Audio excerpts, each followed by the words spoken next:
Welcome to Indiana Sports Beat Radio, presented by Andy Moore Honda of Bloomington and Southern Stone Restaurant. Looks over the middle, second guesses, fires, throws. Does he make the catch in the end zone? Yes! Touchdown! Oladipo to win it. Another one! Another one! Another one! Huge hole! He's at the 30! He's gonna go! 10, 5, touchdown! Jonathan Taylor! Worked on by Burke. Bounces into Cody. Puts it up. Scores! Now, from the Golf Club at Eagle Point Studios, here's your host, Jim Coyle. Welcome in. Happy Monday. Hope you had a happy Thanksgiving weekend. Jim Coyle with you as always. Charlie Miller on with us as well. Charlie, how are you, sir? How you doing, Jim? Doing well, man. I'm hoping you had a good break, man. Yeah, how was your Thanksgiving weekend? Man, a lot of sleep, a lot of eat, and a lot of watching IU basketball, man. That's pretty cool. I got some of that in there. Definitely the sleeping part. I loved every minute of it. I'm not gonna lie. The few days I didn't have to work, the two I slept a lot and loved it. Lots going on over the weekend. Of course, sports does not take a holiday. There was, as Charlie said, plenty of basketball, plenty of football. Indiana football, of course, losing to Purdue, but more importantly, Nick Sheridan fired as offensive coordinator. We'll get into that. The Colts lose to Tom Brady in Tampa Bay in a tight one. Indiana basketball goes to 6-0 as they head to Syracuse tomorrow night. Lots of coaching changes in the college football. There's just all kinds of stuff going on right now, Charlie. It's a busy time of the year, man. It's a busy time. In college football, of course, there's changes all over the place. We had seen a lot of changes leading up to this already. Indiana finally joining that fray as Nick Sheridan was fired as offensive coordinator. It was not a shock there. That was expected. And as a matter of fact, I would be surprised if that's the only change.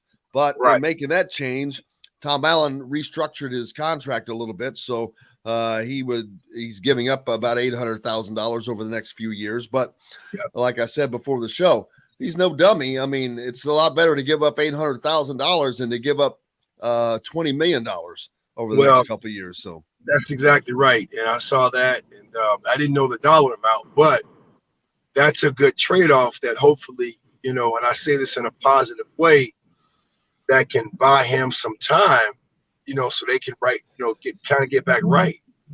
So that's pretty impressive, to say the least, for that opportunity. Yep. And now the question is, who is going to be that guy? Who is Indiana going to look at? And we'll talk about that a little later on in the show. But that's right now, that's just a guess. We can throw out all the names we want. The OC from Coastal Carolina or Western Kentucky or all these other places that have had success. They're probably all candidates. Marshall, sure, you can throw them all in there. But Tom Allen and his whomever is going to have to vet that in the way that he wants to vet it. But the one thing is, Charlie, he's got to do this quickly because the early signing period has moved up to December 15th. So we're less than or right around just over 2 weeks away from that happening. Then you've got people like Josh Hoover, the 6'8" quarterback from Texas coming in, who Nick Sheridan was his main recruiter. But I'm sure that conversation has been had. But so there's a lot of things that go on behind the scenes when stuff like this happens. Yes, and you said it. That's the one thing you got to make sure you secure, especially when you have a standout recruit like Josh. You want to make sure communication is very clear and proactive. And I'm more than certain Josh is a young man that understands that changes are necessary and are needed sometimes. So hopefully it doesn't affect his decision. To still be at Indiana. So, I totally understand that. It's probably going to be honest with you, work out in his favor. If improvement is indeed made, that works out in his favor. Right. And I think that you go out and you find a guy who's just better at that particular job, and that is going to help Josh, and that is going to help the Indiana football team. So one hand washes the other. So, but that's, of course, now, though, if you're in his position, you have to wait and see who that's going to be. And does that work out with what you're doing? Well, think about it. I mean, it worked out for the basketball players, right? I mean, in a sense, and you hope that that same type of template can carry over to the football side, right? I mean, with optimism. So that's just how I see it. It worked out okay. I'm not saying, that this is a bad thing, but it seems to be working out with the guys who are tweeting on the basketball team now, hey, I'm glad I stuck with my decision, not because of the winning, but because of the coaching ways to meet. And that's what you hope a player like a Josh and other players experience, to get back to that fun place, that LEO place back on that football field. Yeah, this probably will not be the only change. Let's be honest. It was not the only area that had some serious deficiencies this year, but it's the first and foremost, most important one that had to fall. I hate to see that for anyone. Nick Sheridan's a nice guy, but unfortunately, it's not about being nice. It's about winning, and you're paid well to do that. And so they will move on and see who they can find to fill in that next spot. But it's something, like I said, it's got to be done quickly. And that's the thing. Hopefully Tom Allen saw this coming. He had a short list already and was kind of looking through that and watching as the season progressed. Not that you are hoping that someone's going to fail, but you have to have enough wherewithal, if you're the head guy, to see the writing on the wall, so to speak. I'm more than certain. I mean, I feel it. I feel about a month ago, I think that search started. You don't haphazardly stumble upon that kind of search, but you have those deadlines. So I'm more than certain that search has started, and they've been communicating with several people who declined, people who are interested, people who have taken other jobs. So you would hope they've been proactive in this stage. John, do you happen to have that Tom Allen clip from Purdue?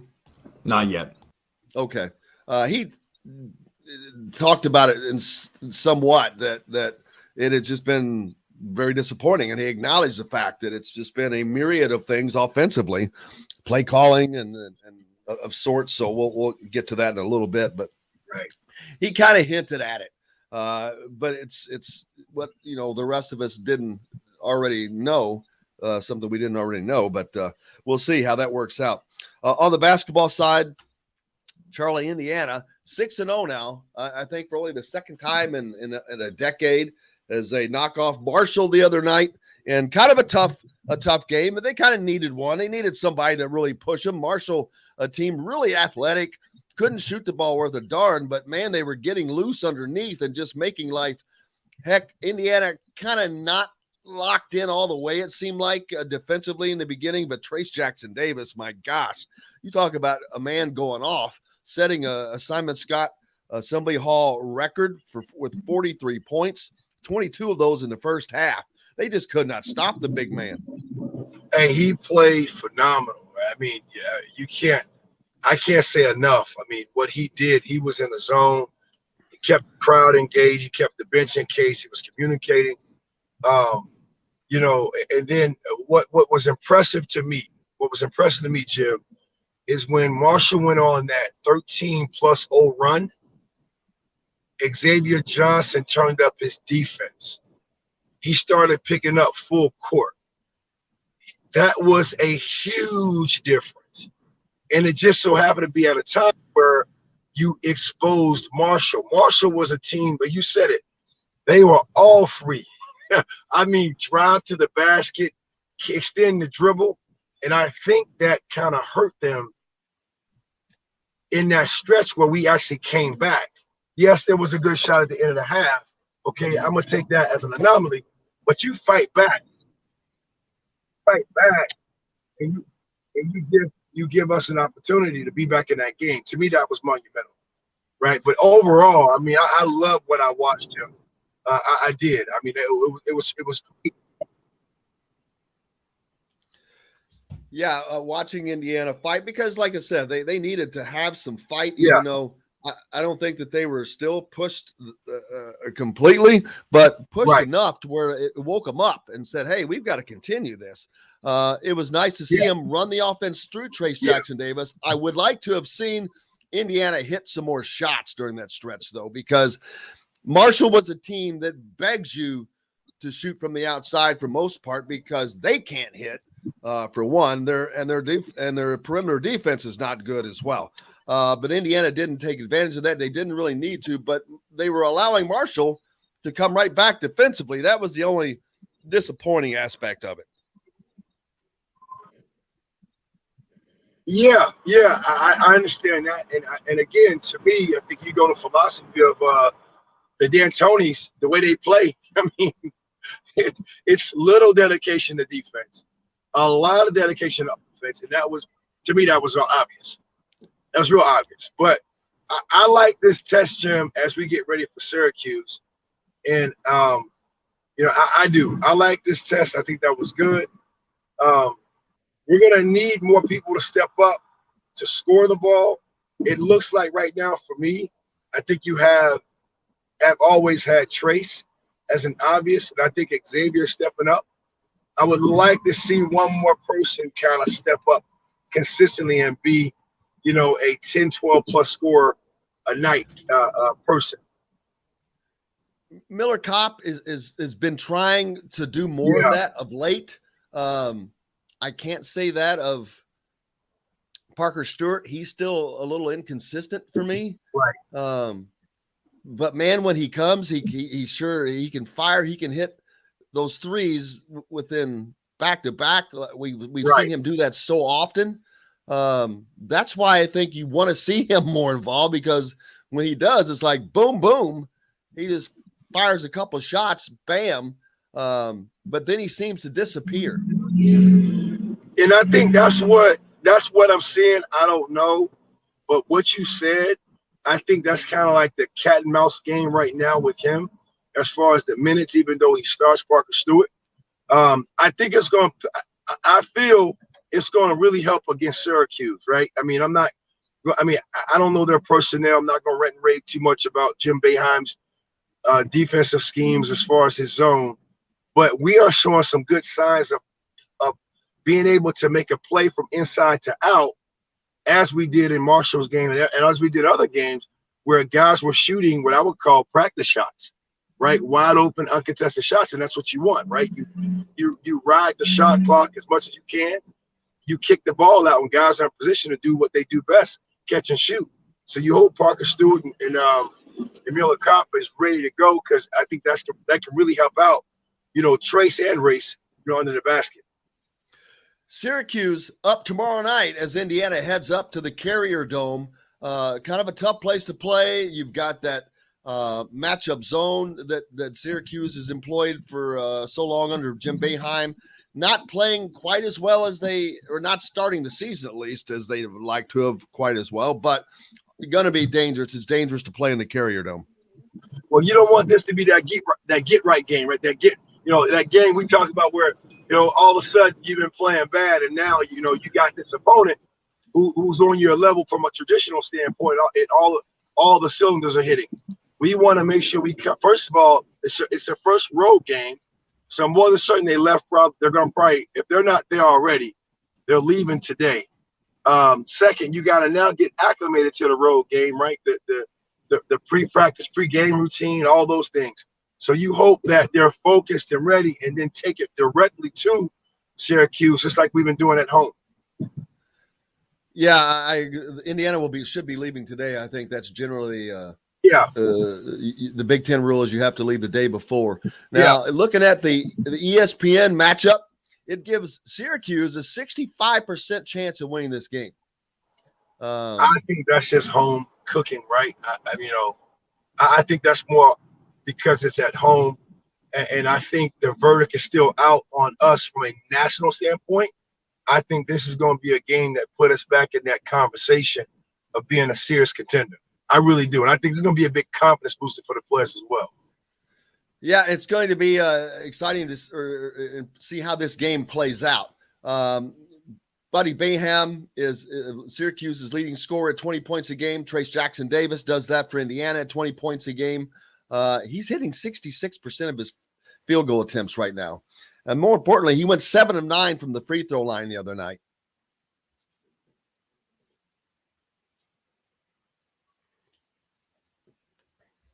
You there, Charlie? Did we lose him? May have lost. Go ahead and go to break if you can, by the way. Oh, it's right.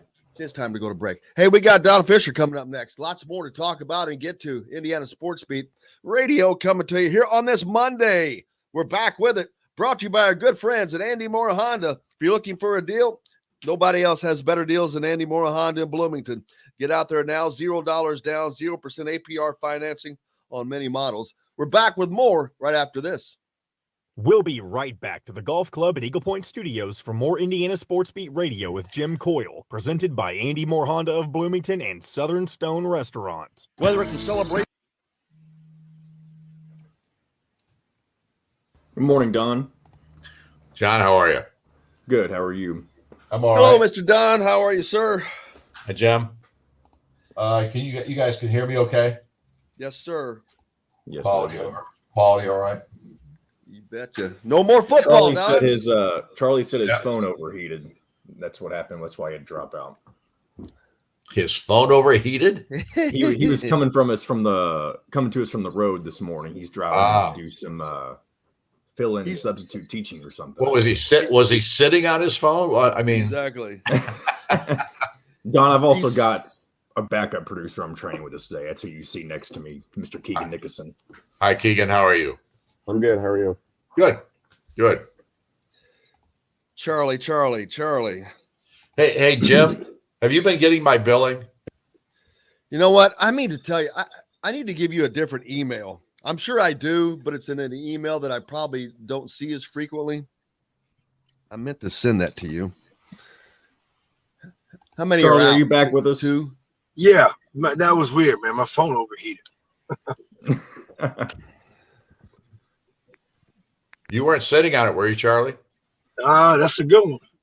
I'm kind of hot, Don. I'm kind of hot sometimes, man. Hey, man, it's good to hear that laughter back.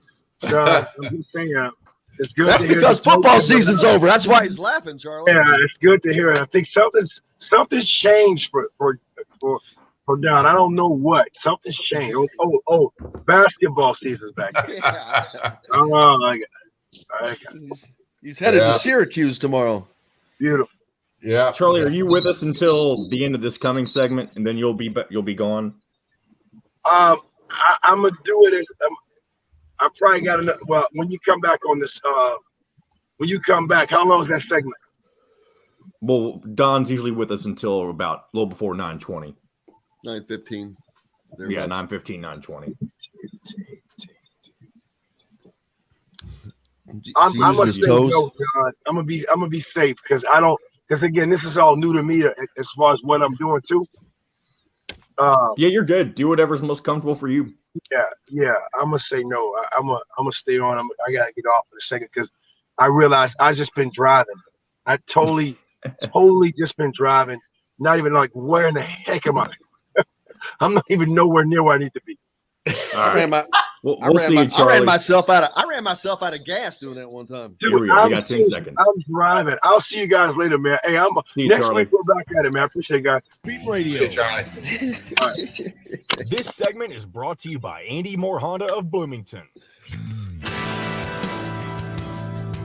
Now back to the Golf Club at Eagle Point Studios for more Indiana Sports Beat Radio with Jim Coyle, presented by Andy Moore Honda of Bloomington and Southern Stone Restaurant. Welcome back. It is Monday. The great Don Fischer, the voice of the Hoosiers, with us now after a busy weekend. Don, how are you? I am How are you? Great. How was your Thanksgiving? Great. We went up to one of my boys' houses. He had all the siblings over and saw all the grandkids and had turkey and gravy and all the fattening stuff you could possibly eat. And it was awesome. And then you got to go home and leave all that behind and not have to do any cleaning. Well, that's a big part of Thanksgiving these days. Just go home and tell everybody bye, see ya. I'm And sure the missus. Missus prefers it like that. Well, she does, because Christmas is just the opposite. We have my family, all my boys and grandkids, and they all come to the house on Christmas Eve, and the next day all her family comes to our house. So we have a pool tournament there. She's got we have about 23 or 24, 25 people that come on Sunday or on Christmas Day. And the night before, it's like a madhouse because all the grandkids are there. So we have a good time, though. There's no question about it. My wife works her tail off, and thank God I got her, because they'd be sitting out in the yard trying to do something with it 20 degrees below zero, and I'd be going, enjoy yourselves. But you have to move the pool table outside. Absolutely. Indiana football, of course, came to an end over the weekend in the loss to Purdue. More importantly, Don, we've seen action on the coaching staff as Tom Allen has let Nick Sheridan go. So now Indiana is looking for an offensive coordinator. Not a big shock, but it's something that is happening now. And it's the midst of all these other coaching changes happening throughout college football. So it's not exactly an easy time. No, it's not. It'll be interesting to see if Nick is the only head that rolls. And in some ways, you look at it and you say, kind of a victim of circumstances, Nick Sheridan, because last year they were so good and played so well. This year, it didn't happen at all at any point during the season where this team was spectacular. The Western Kentucky game would probably be the one that you would look at and say that was our best offensive performance against a decent football team. They were not a Power 5 team by any stretch, but still a team that was very challenging and very difficult to play against, and Indiana was able to win that ball game. But outside of those two ball games, I mean, the Idaho game, you and I might have been able to suit up in that one and maybe given them a tussle, but probably not. But nevertheless, it wasn't a very big challenge there. But when you don't win any of these games, and they were in a couple, Cincinnati and Michigan State, both were games that they could have won. And it would have turned their season around, I think. But they just couldn't get over the hump. Too many mistakes made. The number of times that they gave football games away this year in the sense of competing, not competing, but just they never realized their potential, the expectations that we had for them. And that's potential. And that just means you haven't proven anything. But at the same time, nothing seemed to go right for this ball club. And the injuries piled up toward the end of the season. That was a factor. There were so many negatives this year. But I just think Tom has got to evaluate everything. He said he was going to do that. I think he will. Whether or not that calls for other changes in the staff or how they go about recruiting a different type of player, I don't know. I know that they've got supposedly a great recruiting class coming in next year. Maybe the highest regarded recruiting class that they've ever had at Indiana. We've heard that before. And I'm not saying that it won't be, but the question is, will all those guys now come because of the disappointment of this year and how things look, how things are going to be handled? We'll just have to wait and see. I think Tom's got a huge job in his hands in this offseason to recreate what he built up here in the last 4 or 5 years. Yeah, and his expertise has been on the defensive side. So not to say that hurts him, but not being an offensively minded coach, it probably maybe puts him behind the 8 ball a little bit more so than someone who would be, because that's not something or a side of the ball he feasts on. But he sure hit it right with Kalen DeBoer, and it's not that you can't do that again, because there's so many talents out there now, whether it's we've seen names from Western Kentucky or Coastal Carolina or all those different places where there's a lot of guys out there, but it's just finding the one. And of course, finding, as Tom Allen always says, finding the right fit. Exactly. And like I said before, I think this is going to be a critical hire. I don't think the offensive coordinator can be anything but a critical hire for Tom. And I think there's reason to say you could pretty much get who you want in regard to that, simply because they know that Tom Allen's a defensive guy. Whoever comes in here is going to take over the offense, and they're going to be able to build that offense the way they want to, because Tom's going to rely on whoever it is to make the decisions in regard to offensive play and how they're going about their business in this league. So it's an attractive job in that way. And obviously Indiana's paying a lot more money these days for their coordinators and for their assistant coaches than they have in the past. So that's a plus as well in regard to whoever would take the job. So we'll have to wait and see. Like I said before, whether that's the only change that this coaching staff is going to have or not, we'll have to wait and see. I'm not so sure that they don't need to make another change or two, but we'll just have to, like I said, wait and see. Absolutely. Other things on the horizon for you. You head off to Syracuse. I'm assuming that'll be today, since that game is tomorrow with the Big Ten rules. So back at it for you, but at least you can start your focus back to one sport at least now in basketball. And the Hoosiers off to a great start at 6-0. I think, Don, this is only the second time in like a decade they've been 5 or 6-0 at this juncture. The toughest test of the season for them as they head off on the road to the Carrier Dome to take on a team in Syracuse in that matchup zone of Jim Boeheim's. Well, it will be an interesting matchup, to say the least. Syracuse is 3-3 on the year. They struggled a little bit down in the Bahamas. They lost 2 ball games down there. They got beat by Colgate earlier in the season.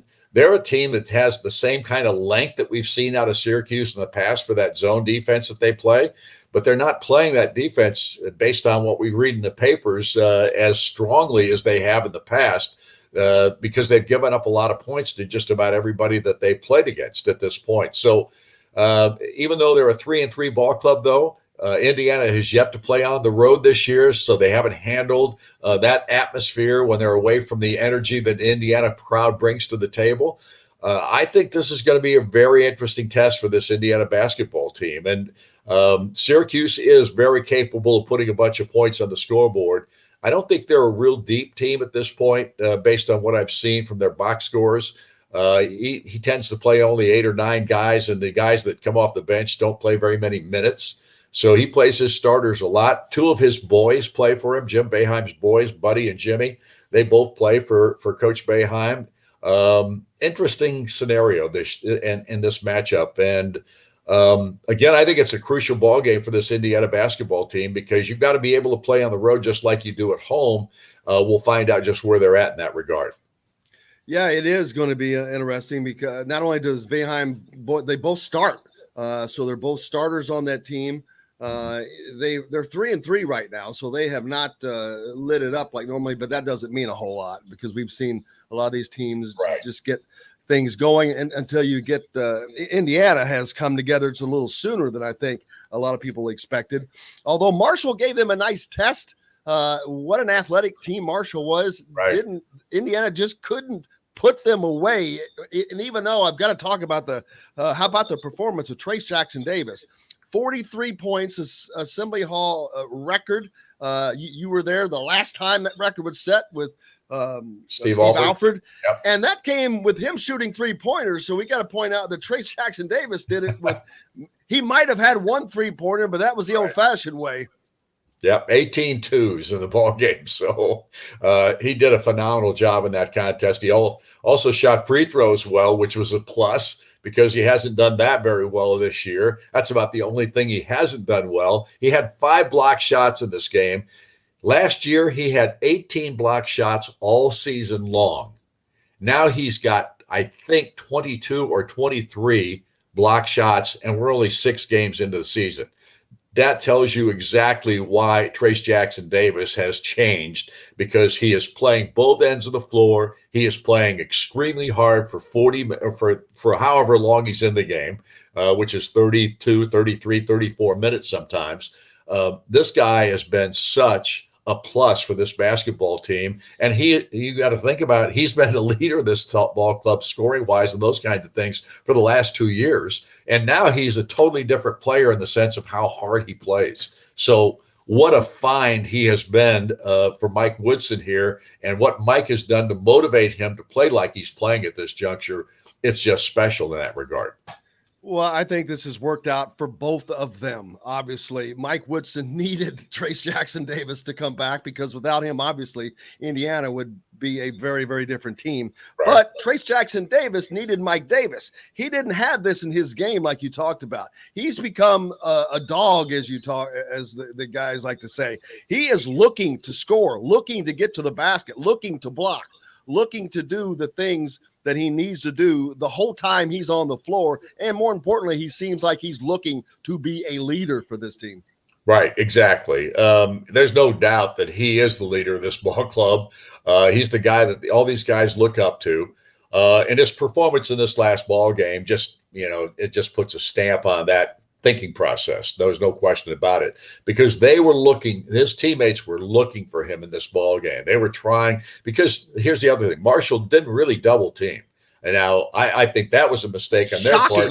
Shocking. Yes. You would sit there and go, why aren't you double teaming more, or at least digging down every time he touches the ball? But they were not doing that very much at all. So it was an opportunity for Trace to just go off, and he did. I think the other guy that has stepped up and become a major factor on this team is Xavier Johnson at the point guard position. Without finishing the last 3 ball games, he's played a lot more minutes. He's not gotten into foul trouble as he did earlier. That's a plus. Christian Lander's gotten more playing time. I think I don't think he's been quite as good here in the last game or two as he was earlier on this season. But again, he's a learner. He's one of those guys that's learning the position, learning what Mike Woodson wants from a point guard. The turnovers are still bugging me a little bit. There's too many of those. But it's not just Lander or anybody else that's doing it. It's a combination of guys that are trying to make plays at this point. So they're still in that process of learning one another, learning what works, what doesn't. I just think we're seeing a really good Indiana basketball team, not even get close to their potential yet, but still doing a lot of really good things. Parker Stewart started to shoot shots. Miller Kopp's gotten better here the last few ball games with his scoring. And we've got guys that come off the bench and do a pretty good job in that vein. Although I didn't think the starters or the reserves in the game against Marshall were anywhere near what they had been previously. No, they have not. And the only one that I give some props to is Tamar Bates, who continues to come on. He's becoming that man. He's that guy off the bench that it's like bringing another starter in now, because actually he's the 5th highest scorer on the team right now. Right. At 7 points per game, but bringing that force in, and I think he seems to relish in that. He seems to, man, when he comes in, he brings a lot of energy. Yeah, there's no question. Tamar is going to be a real special player at Indiana. I don't think there's any question about it. And you've got to have, if you've got a freshman that can step in right away and do some of the things that he's doing, it's just a huge plus for this basketball team. And I think he's the guy at this point that can do that. At the same time, I hope that they can get Finney back here shortly with whatever his issue is, because he brings a defensive presence that you have with nobody else on that roster. He can flat out guard people. He's not shooting the ball worth a nickel at this point. Hopefully he gets better at that.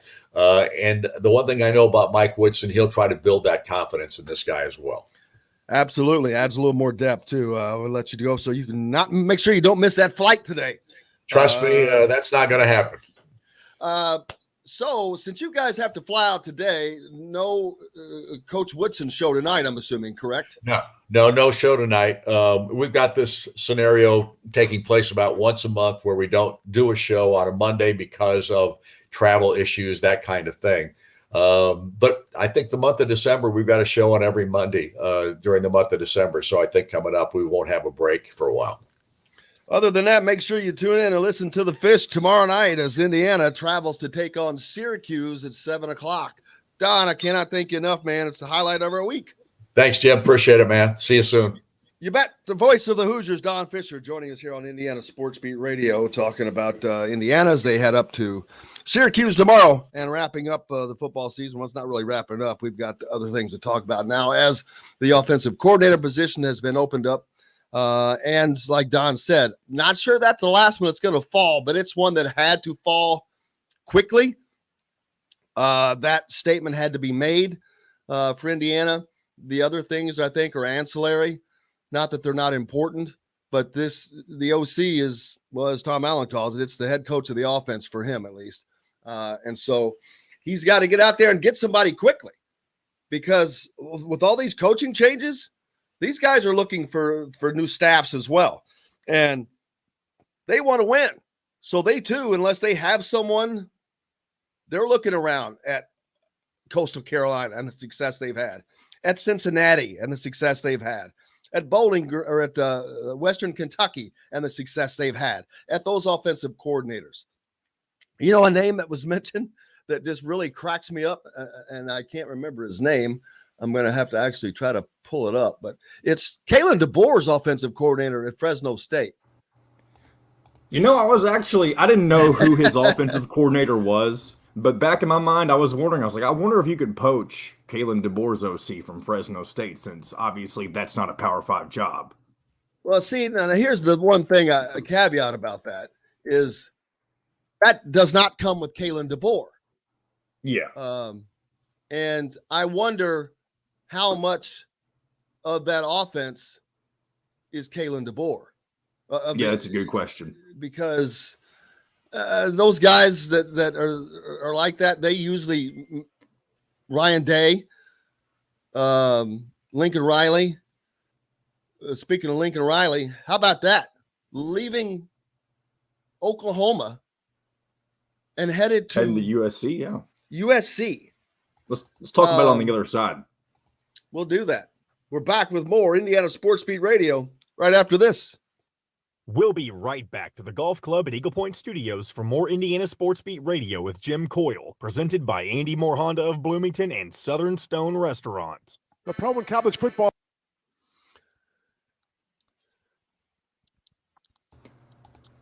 So I've got a Woody Keegan, clip. and sometimes I can have you on, Keegan, to talk about stuff since you cover it, but you can't wear Indiana stuff when I have you on. You got to be a reporter. You see him roll that? Did you see that head roll? He's like, damn. Did you see that head roll? Yeah.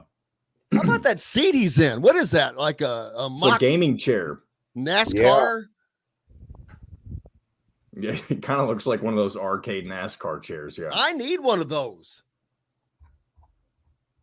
It's not that comfortable. Don't get fooled.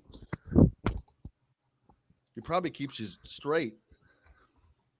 You want me to give you the clips I have, just so you know what to reference if you call for them? Well, of course.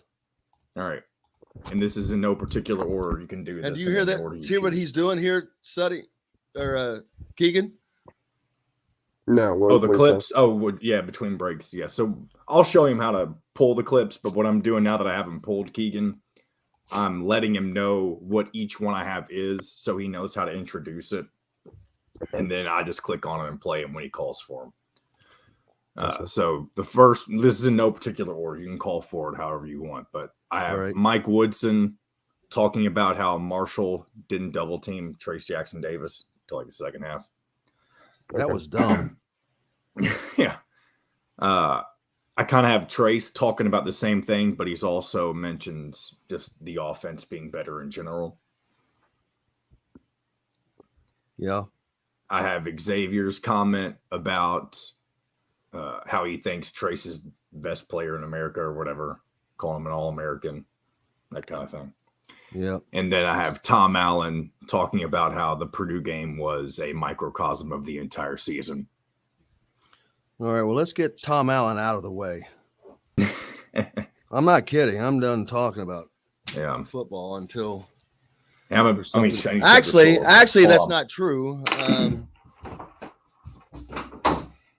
All right, so I tweeted last night that and this is a complete joke, but they should hire Coastal Carolina's Willie Korn, just because his last name is spelled Korn. Well, he's one of the names. Trust me. I know he's a serious name, but I don't really know if he's the guy you want. But I mean, he may not. Who knows? He's a young dude. Oh yes, I am all over. I would be all over Kalen DeBoer's guy. All right, 10 seconds. Here we go. Get more to your door with AndyMooreHonda.com. Come see us. Do you want Keegan in for this? Moore Honda, now in Bloomington. Not yet. This segment is brought to you by Remax Advanced Realty, Indy Home Pros team by Cheryl Sizemore. Now back to the Golf Club at Eagle Point Studios for more Indiana Sports Beat Radio with Jim Coyle, presented by Andy Moore Honda of Bloomington and Southern Stone Restaurant. Welcome back. It is Monday. Indiana Sports Beat Radio coming to you here as we do each and every week. Jim Coyle with you. Just finished up with the great Don Fischer. Charlie Miller was with us earlier.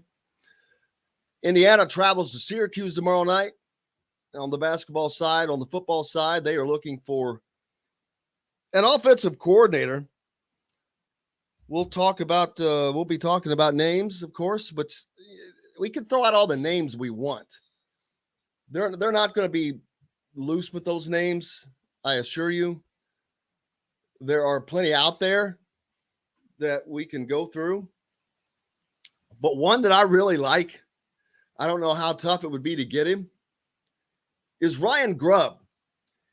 He's Kalen DeBoer's offensive coordinator at Fresno State.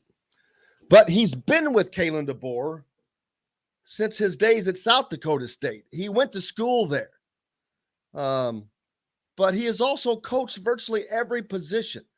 He started out as, he was a running back, wide receiver at, Buena Vista? Then I guess he didn't play in college. He went to South Dakota State. But anyway, he was offensive coordinator in high school for a year. Then he went to South Dakota State and coached running backs. Then he coached wide receivers. Then he coached the offensive line and was the run game coordinator. Then he was the offensive coordinator. This is at Sioux Falls. And the quarterbacks coach. Then he was at Eastern Michigan as the offensive line coach. Then at Fresno State, he's been the offensive line run game coordinator. He was then the offensive coordinator, associate head coach, and offensive line coach. And currently, offensive coordinator, associate head coach, the quarterbacks coach. A lot to like there. That's experience across the board. And that's a lot of experience under a guy that we know has been uber successful. I'm not saying he's the only guy. I'm just that's a name, and there's things to look at, but there's reasons why you look at it. I don't care about Indiana connections and all that stuff. I'm just looking at all the stuff that I just gave you, that information. When they hired Kalen DeBoer, I was like, yep, that's a winner. This dude has done nothing but win everywhere he's been, and it didn't matter to me what level it was on. Every time he moved up, he won, and he won big. You see that with those guys, Mike Leach and those Lincoln Rileys and those guys like that. So I think Ryan Grubb would be a great get. He would certainly jump at the opportunity to move to the Big Ten. I'm pretty certain about that. Because being an offensive coordinator in the Big Ten is a head coach job maker. Look at Caleb DeBoer. Look at Mr. Womack, Kane Womack. One other wrinkle to the Kalen DeBoer, Ryan Grubb situation is that a lot of people think that Kalen DeBoer is going to be up for the Washington head coaching job. And it wouldn't surprise me if he gets that job or goes for that job that he brings Ryan Grubb along. And then at that point, you kind of have a or more importantly, Ryan Grubb would stay at Fresno State and possibly become their head coach. And that's not necessarily out of the question either. I mean, there's a lot of moving parts, so who knows? Kalen DeBoer is not going to be at Fresno State long. I would be sure. I would be shocked with all the coaching turmoil going on right now. If somebody does not grab Kalen DeBoer, they're not paying attention. This dude's a winner. Mm-hmm. He's just a winner. He's going to be a winner. I love what he does. I just love what he does. There's a lot of other coaches out there. A lot of other names that we can look at. I got too many windows open. I had all the possibilities of the ones that I was thinking about, but I lost it. I'll have to pull it One of back the up. popular names, you haven't mentioned his name, but you mentioned the team, Western Kentucky's Zach Kittley. I could not remember his top his of the name. wish list. All right, it's kind of Tim Cramsey, offensive coordinator at Marshall. Speaking of Marshall, Indiana played them in basketball, obviously. But Marshall coming off a good year. He's been there for a while. He's been there under two different coaches, which that's kind of ironic, different. Usually when you have a new coach comes in, maybe one time they'll retain you, not twice. But Tim Cramsey at offensive at Marshall, they've had 2 years where his teams have scored over 40 points a games. Prior, they run a balanced pass run offense. Zach Kittley, that's who you were talking about at Western Kentucky. They've broken records at Western Kentucky's offense, which is saying something considering that Bobby Petrino and then Jeff Brom were at Western Kentucky. So if you're breaking records after those guys were there, you're getting something accomplished. So there are names out there, and all of these guys that we're talking about are having success, and I promise you will jump at the chance to move to the Big Ten. Frank Ponce, App State offensive coordinator.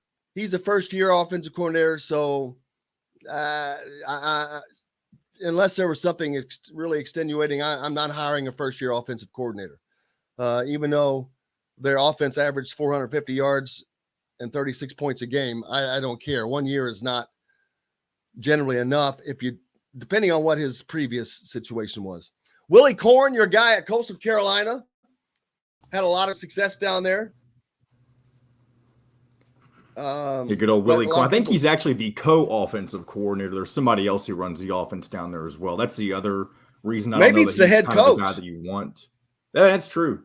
It could be a situation like that where you just kind of call your OC. Because their head coach is a very offensive-minded coach, so a lot of people wonder how much he's involved there. Let's see. Texas San Antonio, ranked. They're in the top 15. I can't believe that. But Barry Lunny Jr., he's had a couple of strong years down there. He's got the strangest resume. He was a college offensive coordinator, then became a high school offensive coordinator for 8 years, then a college position coach, then a college offensive coordinator. Where was his first stop at before he went back to high school?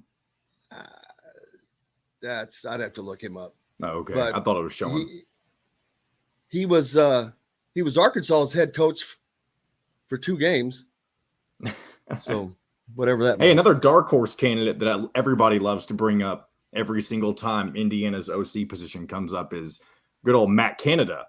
That's not a dark. That is in no way a dark horse candidate. And that why is is that? Not even because why in the hell would he leave the NFL and the Pittsburgh Steelers offensive coordinator position to go to Indiana as the offensive coordinator? That is a gigantic step down. Now, on his own accord, I don't think that he would, but a lot of people, especially within the Pittsburgh camp, and you can even ask Mike DeCourcy this, I bet, are not happy with Matt Canada right now at Pittsburgh. Well, that may not be false because whenever you're not winning, that seems to be the case. But he's not leaving. I don't see him leaving for an offensive coordinator. He's already no. The only way that and I think this happened last time Indiana was searching for an OC during the Kalen DeBoer search. Because Dustin and I talked about this on the podcast. I think he turned the position down. Well, he wanted to have complete control over his entire staff, and Tom Allen didn't want to get rid of those guys. That's right. So if Matt Canada were to actually get offered that position, you would see a whole lot of turnover on the entire staff completely. But you're not going to see that. Again, Tom Allen's not giving up that control, but maybe that's part of the problem. Mm-hmm. Maybe that's part of the problem. If you've come out and said, "Hey, I'm not an offensive guy. I need an offensive head coach," which is what he has said, then you've got to let the offensive head coach hire his offensive people. But at this I don't point, know with how you Tom don't do Allen's that. back against the wall, I'm not saying it's going to be his first choice, but maybe it's something that he genuinely considers this time around. Maybe Matt Canada's not interested in the slightest this time. Who knows? And that's why you may not hear of other, or there may be some departures, but I don't think those other hires are going to happen until the OC is done, because he's going to be probably involved in that. Yeah, I would imagine. The only one that wouldn't surprise me if they're gone ahead of time is Darren Hiller. But at the same time, maybe you still just wait and see what the new OC wants to do with everybody. Who knows?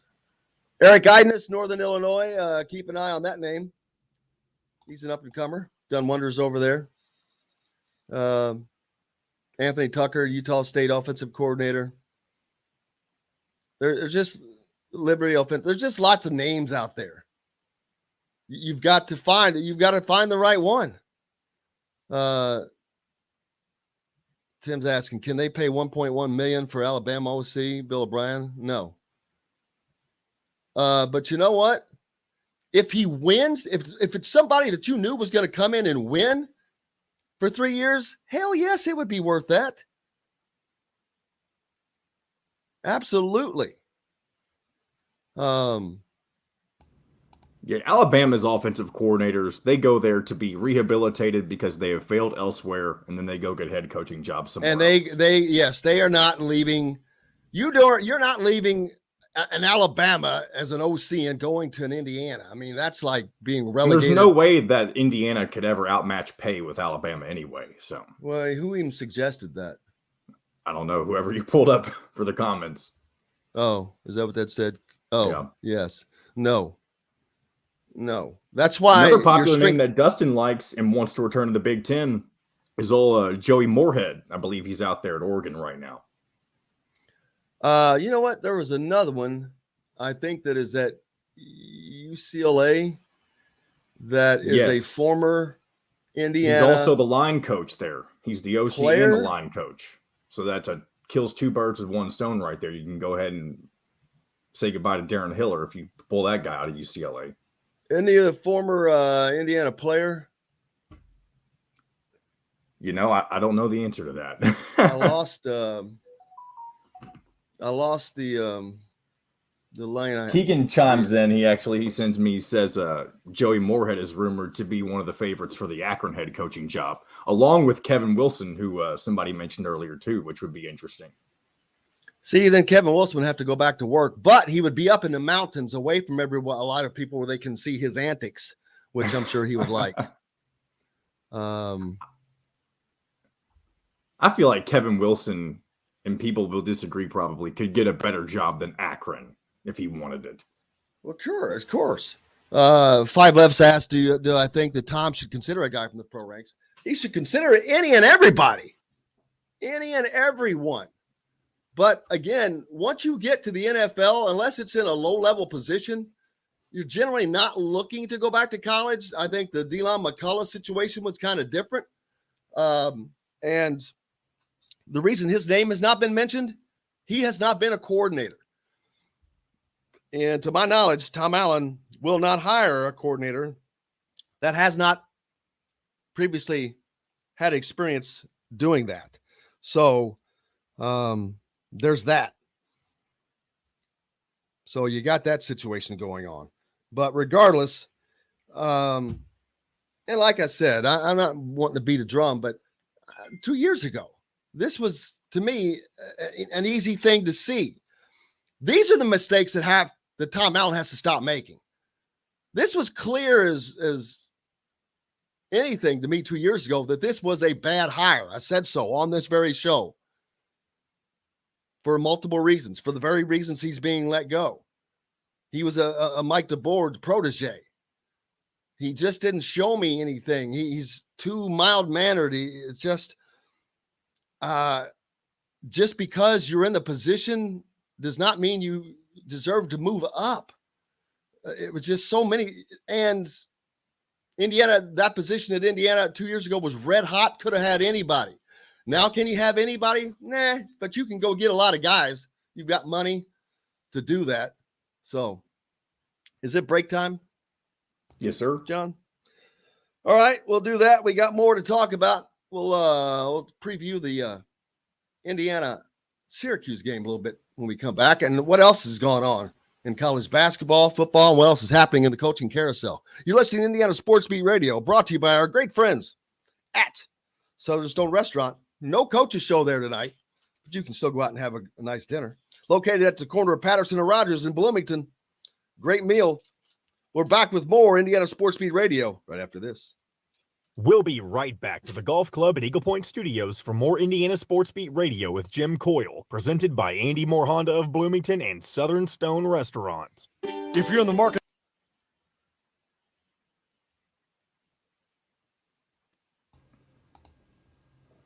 All right. You still have those, if you do need to reference them, those clips, just to remind you. Yep. I did not. Yeah, know this is a Patrick guy. Mahomes.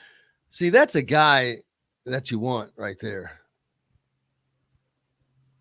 So I'm assuming he was quarterbacks coach in the NFL, went down to be OC or something. Well, that doesn't necessarily. He could have been, or maybe like at that. Texas Tech with Mahomes potentially at some point. Yeah. Yeah, I'm gonna guess that was. I still don't know how I feel about going back to that hurry up offense, because I think it screws with the defense a lot. What defense? Who are you talking about? Zach, WKU runs a hurry up offense. Well, I think that teams like Indiana need that because you need an advantage of some type. And that's true, but it screws up the defense. And I don't know if that's the direction Who's- Tom Allen wants to go. Why? No, why does it screw up the defense? Because if you go 3 and out so quickly because you're running so fast, Oh, you don't give your defense a chance to rest. well, but that's kind of if the you're deal going there. 3 and out that often, then you're running the wrong damn offense, or you have the wrong players. Hey, well, you got to remember though, Kevin Wilson did the same thing, and that's why the defense struggled sometimes. Because Well, they he didn't have a enough time. defense then, though. He didn't have a. He had Tom Allen at the very end, and then it was going to start changing. And He that's didn't true. focus on defense up till then. That's true. We never. He was had just that trying to beat. full. He was just trying to experience beat of that. everybody 48-46. The other issue too is I feel like, and I don't know if this is so much of Nick Sheridan or as much as or Tom Allen or whoever it may have been, but Indiana loves to milk the clock on every offensive drive that they have. If they're getting down the field, which obviously wasn't often, but whenever they were successful, they were usually taking 5 or 6 minutes off the clock at least. Man, he's done some really good stuff with quarterbacks. He may be the top candidate, and I'm 100% sure he would take it if he was offered. I mean, it's WKU to Indiana. I mean, I promise you, it's a guarantee. It's a gigantic pay boost. at the same time, though, I think the Kalen DeBoer OC, Ryan Grubb, I think that's a good idea too. Well, but not if Kalen DeBoer is going to be gone. Yeah, which I think. And you have to look at that because that's what happened to Kalen DeBoer. Yeah, He would have still been here another year, at least one more year. 10 seconds. Remax Advanced Realty. Let Cheryl Sizemore get you in the home you want today. Cheryl at IndyHomePros.com. This segment is brought to you by Aurora Specialty Sleep Clinic. Now back to the Golf Club at Eagle Point Studios for more Indiana Sports Beat Radio with Jim Coyle, presented by Andy Moore Honda of Bloomington and Southern Stone Restaurant.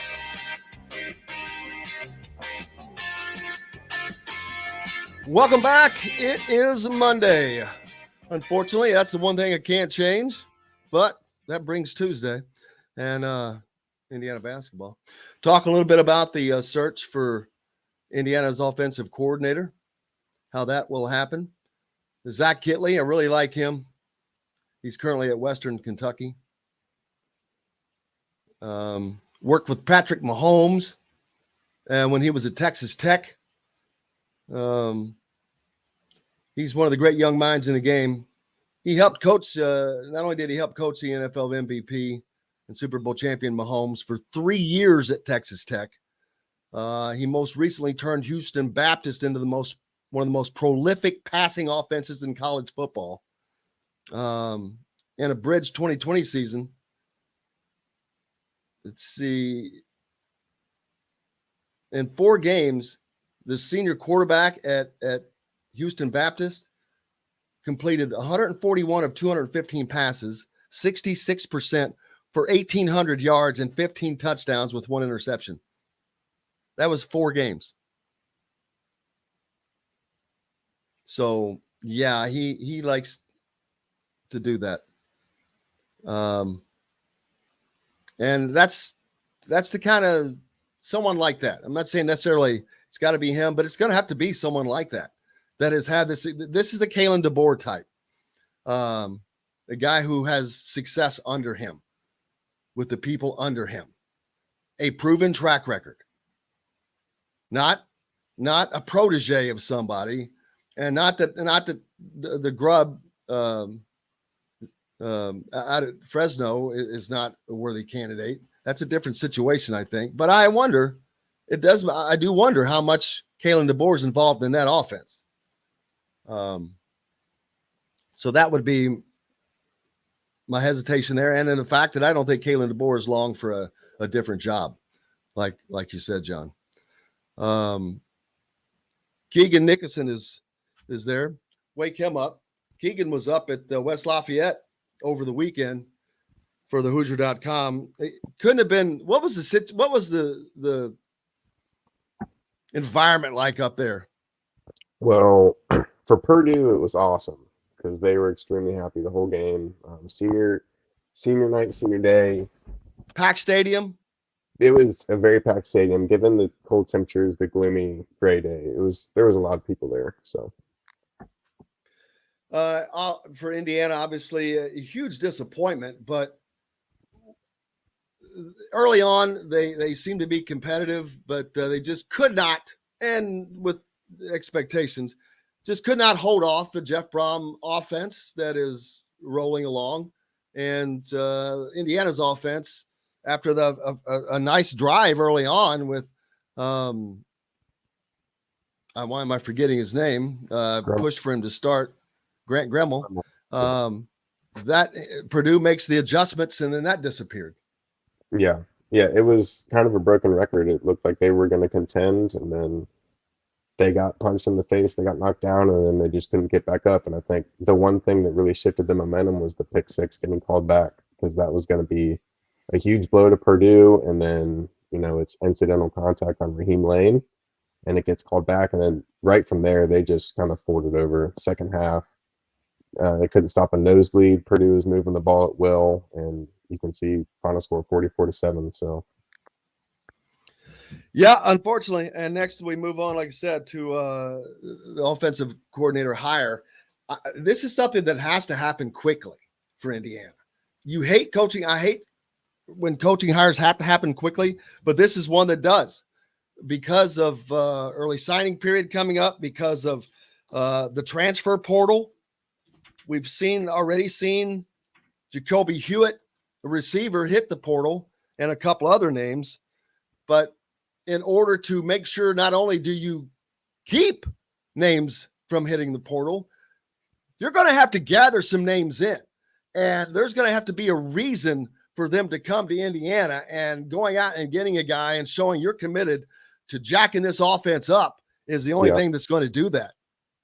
Yeah, I think Coach Allen mentioned it in his post-game press conference. He said there's a contact period where they're in homes that is extremely important to kind of setting up the foundation of a program. And he said that it has to happen quickly. Zach Kitley has been mentioned for West Kentucky. I mean, if you look what he's done with Bailey Zapp, like you mentioned, he's turned into kind of a pro-style quarterback who has a chance to get drafted after coming from Houston Baptist. You don't really hear names coming from there. He put on a good showing against Indiana earlier this season and gave West Kentucky a really good chance to win down to the wire. But I agree, it has to happen quickly, and I think it's got to be a young, innovative guy who's going to use the whole playbook. But I think if Indiana's offensive line can't really improve, or if Hilliard keeps on struggling with the offensive line, I don't really know if it makes a difference, because you're not going to be able to control the game. And like Coach Allen says every week at his press conference, it starts up front. So, well, Indiana is going to have to hit the portal for offensive linemen, no question. And I think that I'm going to be shocked. Not that I want to see anybody lose a job, but I'm going to be shocked if Darren Hiller's still here next year with the poor performance of the offensive line after having virtually everybody back. And they weren't decimated by injuries. So not sure what the issue was there. But I'm going to be surprised if there's not at least maybe 2 more changes. We could see an offensive, the offensive line coach and potentially the receivers coach. I'm not sure. A little bit of clearinghouse here for Indiana. But again, I think that's going to depend on who the OC is. One thing you don't want to do is go out and hire assistants and say, hey, here's your assistant, unless they were somebody that was already here. But you had that situation. John brought that up earlier with Matt Canada saying that when he wanted to come in, hey, I want to hire my own guys, which is and Tom Allen says no, which is kind of amazing to me because Tom Allen has already said, hey, I'm not an offensive guy. I need an offensive head coach, but you can't hire your own guys. That doesn't make sense to me.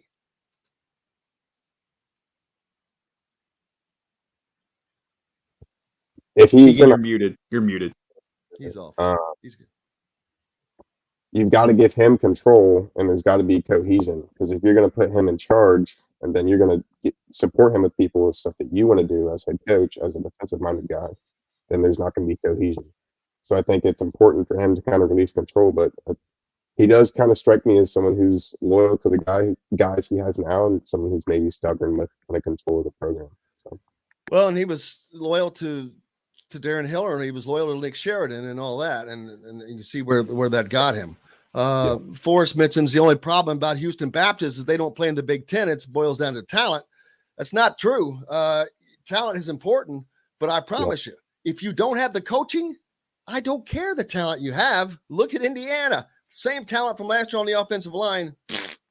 Look at Indiana's offense. Sell all these guys back. Kalen DeBoer came from a lower level South Dakota State.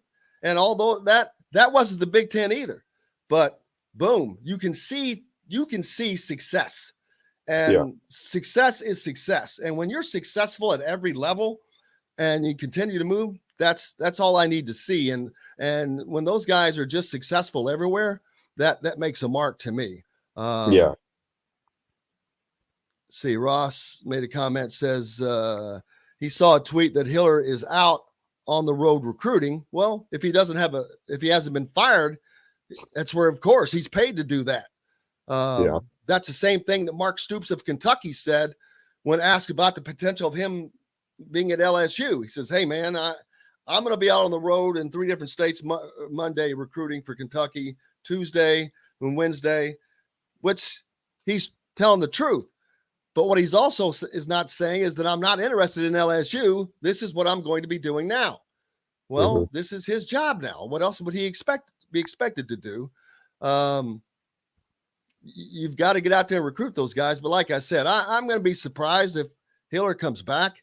I mean, it was just a horrific performance with the same amount of guys. At least with Sheridan, you can give him some breaks and say, hey, well, the guys were hurt. Although I'm not giving that break because I'll be honest with you, and I've said this, Nick Sheridan, I don't think had the wherewithal to go up against Tom Allen and say, no, this is what we need to do.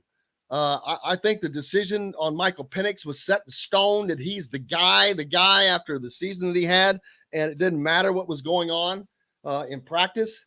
They made too many preconceived decisions, and it wasn't borne out, and then it wasn't worked out, and then it wasn't coached out. And I think that's why this offense has continued to just plummet. I think Nick Sheridan just kept the cruise control on and thought that would carry over from Kalen DeBoer. And it might have done that in a COVID year, but in a real year, crashed and burned. So there's that. John, where are we on the break time, man? I'm so off on these new times. You got 7 minutes. Oh, good. We're great. So that's a situation there. And Tom Allen is a guy that is a loyal person, like I said, but now as the Indiana football coach, he's making $4.9 million, not $1.8 million. Gigantic difference. Indiana is making a huge investment in football. The coordinators are now making, over $500,000. Tom Allen was making $1.8 million just a couple of years ago. And so the coordinator salaries have probably doubled. Scott Dolson is serious about athletics at Indiana, period, not just basketball. He's going to be serious about football. Now, Tom Allen is in no danger right now, but he has to make the right moves. And I promise you, Scott Dolson is paying attention because Scott Dolson is not going to be an AD of yesteryear where if basketball is good, all is good. No, there's too much money to be made in the Big Ten in football. Yeah, definitely. And I think your friend Zach Ostman, who we work closely with the football team, he put out an article that said, this next hire is going to be kind of the most important choice that Tom Allen makes, and it could kind of tell the story of the rest of his tenure here at Indiana. But I think there's a defensive emphasis that is put on Allen, and it's clear. But I think out of all things, he's a motivator, and he's a guy that's going to try to get his guys pumped up for the game. So, because I would see him out there before Rutgers, before Minnesota, when they only had 2 wins, slapping guys on the butt, just screaming, pumped up and everything. But I also think that one loss this year that kind of made an impact on the season that isn't being talked about a lot is DJ Matthews, because I think he brought a completely different and more explosive element to the offense that Freifogel didn't, Miles Marshall couldn't, and Hendershot couldn't, where he could stretch the field. So when he went down against Western Kentucky, you can kind of think of how the offense rolled from that moment on. It was non-existent. So I think getting him back healthy next year is going to be important. I don't disagree with you. Unfortunately, I don't know that it would have mattered that much because of the offensive line and quarterback situation, both of those which were just not good. And that's part of the reason why Nick Sheridan's not here. Why they didn't immediately go into a 2 tight end, kind of a more compact offense a long time ago, beyond me.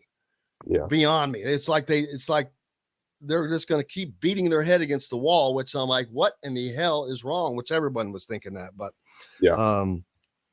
Tom Allen, and I love Tom Allen to death, and what he has done is it cannot be overstated. But I think that Tom needs to be more focused on being the head coach and try to temper his enthusiasm. Because I think that his enthusiasm allows him to get taken out of the mental aspect of being the head coach all the time.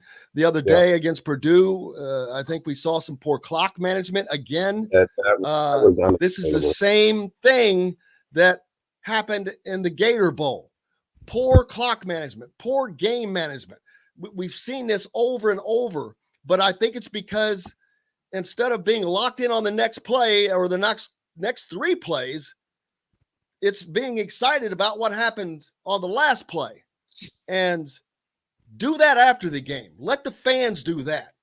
Stay locked in. I promise you, and I'm not trying to, but like you think of someone like Nick Sheridan. Gee whiz. There's another Nick, but down at Alabama. Nick Saban. Yeah. Watch him on the sideline. He's just always thinking. You could just tell the wheels are turning, looking ahead. What's this? He's sitting here planning. And that's where Tom Allen has got to get himself to, in my opinion. Planning. Next step, look at the clock. Be 2 or 3 plays ahead. And they're not there. They're still reacting instead of being proactive. And Indiana has got to become a proactive offense. And it just hasn't been that way. And I think you have had a very inexperienced OC and Nick Sheridan who just did not have that capability, but you had a head coach who he couldn't turn to point that out or to keep him in line or to get him online. So it's very important that whoever this next guy is doesn't need that. Yeah, definitely. I agree 100%. Well, that's a great response after all that. Well, man, thank goodness we got to take a break. We've got basketball to talk about as well. Indiana heading up to Syracuse tomorrow night to take on the Orange. What other games are coming up tomorrow? Plenty. Let's see, what is the schedule for tomorrow? We'll get to that. The on the other ACC side. Big Ten Challenge as a whole starts today, so you have all those matchups coming up. Oh, so all right. Today is Monday. Let's see. Then you got Iowa, you got Illinois. Illinois is taking on Notre Dame at home. I can't think of who Iowa's playing. Louisville is at Maryland. No, they already played. That already happened. That was in the Bahamas Championship. Oh, that had nothing to do with this. Okay, so Nope. Louisville knocked off Maryland, by the way, over the weekend, 63-55. South Dakota lost to Nebraska. This was Saturday. Nobody cares about that. So I'm moving on up to Monday. And the only games I see scheduled are Iowa at Virginia. So there's a little former Indiana player there. And Notre Dame at number 14, Illinois. Now, that's going to give you an indication of an opponent Indiana has coming up in Notre Dame. And, of course, Illinois later. But so there's that. Plenty more to talk about. Indiana Sports Beat Radio back with Jim Reamer and much more. Brought to you by our good friend, Cheryl Sizemore from Remax Realty, Indy Home Pros. If you're looking for a home in the Indianapolis area, you need Cheryl's 2 decades of experience. Reach out to her, Cheryl at IndyHomePros.com. Back right after this. We'll be right back to the Golf Club at Eagle Point Studios for more Indiana Sports Beat Radio with Jim Coyle, presented by Andy Moore Honda of Bloomington and Southern Stone Restaurant. Whether it's a celebration. All right. Keegan was so excited. That was good for his first time on air. Yeah, I didn't even know it was coming on either. That's why I like to surprise people. So now you see how hard it is to have energy and all that at this, doing all this all the time. It ain't that easy. You got to elaborate a lot. Hey, the first time I was on air, not the very first time, but Keegan, was the day after Mike Woodson got hired. And Jim was having some issues. He wasn't even on the show. So I was literally running the show that day. And I'd only been with him for like 2 weeks. And I hadn't done anything on the air with him. Thankfully I had Charlie Miller. He was fantastic with me. And then Jim Reamer came on as well. But yeah, that was speaking of Jim Reamer, he asked me to resend him the link. So I need to take care of that real quick. And you can kick Keegan out. Yeah, during this I will. Oh. when Reamer gets on. Oh.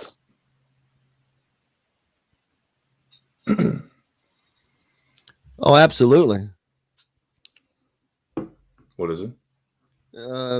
Tim's saying that if they beat Syracuse, they'll break in the top 25. Oh, without question. Have they already released this week's AP poll? I think it's today at 2. Okay. Yeah. So they could be in it this week, depending on. I'd be surprised, depending on what happened in front of them. Morning, Mr. Reamer. Howdy. What's going on? Howdy.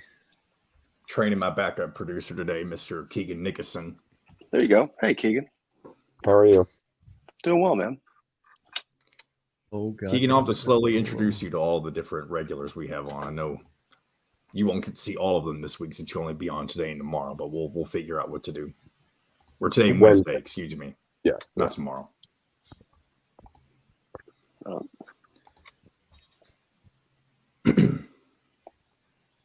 I did not watch the game, the Marshall game. Where's your cats? Where's the Discovery Channel at your house? I'm in a different location, so hopefully I can. Okay. Hopefully they won't find me here. I won't be next to their play area. All right, Oh, here God. we go. Do we have to talk about Purdue being number one for the first time ever? Oh, shoot. I mean, it could happen. We'll see. All right, here we go. Well, how's it not? Come see us at the all-new Andy You Moore could Honda, jump. now in Bloomington. Today's guest is brought to you by Reynolds Family Dentistry of Sellersburg. You need $1 million smile for those championship photos, and that's exactly what you'll get with Reynolds Family Dentistry. Now back to the golf club at Eagle Point Studios for more Indiana Sports Beat Radio with Jim Coyle, presented by Andy Moore Honda of Bloomington and Southern Stone Restaurants. Welcome back, Indiana Sports Beat Radio. On this Monday, it is a good-looking day out there. Speaking of good-looking, make sure you, if you're in Southern Indiana, Sellersburg area, go by and visit our good friends at Reynolds Family Dentistry. Dr. J, get that championship smile. That's how I always look so pretty. Jim Reamer, how are you, sir? I thought that's how you were introducing me. Speaking of good looking here, Jim, I thought we were going to have to maybe give you some sort of a test. Yeah, we know better than that. Looking over Rick Bozich, our good friend Rick Bozich's AP poll that he's already sent in, that will come out later. But on his poll, he's got the Boilers at number one, moving them up after Duke knocked off Gonzaga a few days ago, which I would have moved Duke to number one personally. They're the team that they've got wins over Gonzaga and Kentucky now. So right, and they're the one that knocked them off. So why put them at two? I mean, I would put them at number one. I hope that people will, but I don't think that's going to happen. I think Purdue is going to end up being number one for the first time in the 100 plus years of Purdue basketball. They're going to be number one in the AP poll. I'm not a big believer in. I was not a big believer in polling. I'm not a big believer in like this hierarchy structure of polling, where just because you lose, it doesn't mean they're Worse. My prospects of what they'll be throughout the whole season change. You know what I mean? Now, I do think Duke, the way Duke beat Gonzaga, that Duke's probably a better team right now. And it would project out to be a better team. I don't know if that doesn't mean that Purdue can't slip ahead of them in somebody's mind from a perception standpoint, because that's all we've got right now is perception until and unless Duke and Purdue play each other. I don't know. I mean, like you said, Duke's probably got a couple more bigger wins under their belt than what Purdue does right now. And voting is as biased as each person's criteria. So, well, yeah, because you look at UCLA, they're sitting at number 6 after getting their ass handed to them by Gonzaga, who was sitting just 2 spots in front of them. Yeah, Gonzaga ran them out of the gym. And I don't know that makes UCLA any worse than some of the teams that passed them up this week. I guess that's where I think of it this way too, because we obviously do some of this stuff at the high school level, and I won't go too far down the tangent unless you want to talk about these teams. But Carmel and Homestead both got beat this week. I don't think it changes my view on what type of team they'll be in March. So if I were putting out a poll, especially we see this in the conference season all the time. Right. Absolutely, it's going to happen. You're not going through Purdue's not going through the Big Ten undefeated. It's not going to happen. They might win the Big Ten, but they're not going to go on through undefeated. Does that mean that they are not going to be considered the top team in the Big Ten all year, even if they lose at Michigan one night? No, that shouldn't change. But it does. It's stupid. It's perception. Just like the Heisman vote right now. The Heisman vote changed over the weekend, or not vote, but the odds-on favorite changed over the weekend because of who won and who lost. Not because of what guy performed better. It now has nothing to do with that, and I think that is the most ridiculous thing. That's not what this award was created for, and within the last 20 years, it has completely changed. And football polling is the worst. It's I don't know that. Again, I didn't watch the Ohio State Michigan game, so I don't know what that puts, where that puts Ohio State in the, in the hierarchy. It definitely means Michigan should be ahead of them for sure. But the way some of that stuff handles, just because like somebody loses a game it just means they had a bad game. It doesn't mean they're a worse team. I don't, some of that stuff. They're playing another great team. Absolutely. And to me, Duke, Ohio State, Michigan, for example. Yeah, well, didn't Michigan kind of put a hurt on them though? I mean, that would be, but I don't know that would make me think less of Ohio State relative to other teams. It would make me feel differently about, Michigan relative to Ohio State. If Ohio State hadn't lost to Oregon, they'd have a great argument. Right. And the fact that they're sitting at number 7 right now at 10-2 is a testament to that. But actually, there's everyone else that below them has 2 or more losses. So they're probably where they deserve to be. But I don't want to just jump around. But, here we go with this argument of Cincinnati again, who has found themselves into the top 4. And it's going to be hard to get them out. Oklahoma State, after beating Oklahoma, climbs up to number 6. Notre Dame, sitting at 11-1, with their only loss to Cincinnati, but that's a joke to me. Notre Dame has not really played anybody. Yeah. This has been a wonky season in college football. This is the year that Cincinnati could make it because, obviously they're better than Notre Dame, who's sitting at number 5. But I think Ohio State is better than Cincinnati. I think that they would beat Cincinnati by 3 touchdowns.